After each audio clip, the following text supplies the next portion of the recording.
നമ്മളിന്ന് കുട്ടനാട്ടിലൂടെയാണ് യാത്ര. രണ്ടു വശത്തും പച്ച വിരിച്ച പാടങ്ങളൊക്കെ കടന്ന് കള്ള് ഷാപ്പിലെ രുചി ആസ്വദിക്കാനുള്ള യാത്രയാണ്. ഒരു വശത്ത് വയലും മറ്റൊരു വശത്ത് കായലും പിന്നെ ഷാപ്പിലെ രുചികളും. കുട്ടനാട് കൈനക്കരി റൂട്ടിൽ പള്ളത്തുരുത്തിക്കടുത്തുള്ള ആറ്റുമുഖം ടോഡി ഷോപ്പിലാണ് ഇന്നത്തെ നമ്മുടെ അംഗം.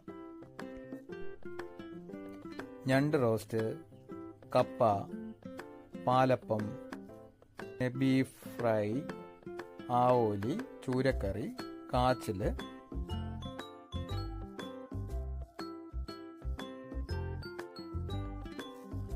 ചിക്കന്റെയും ബീഫിന്റെയും പോർക്കിന്റെയും വിവിധ തരത്തിലുള്ള കറികളും റോസ്റ്റും പിന്നെ കടൽ കായൽ മത്സ്യങ്ങളുടെ ഒരു നീണ്ട കലവറയും.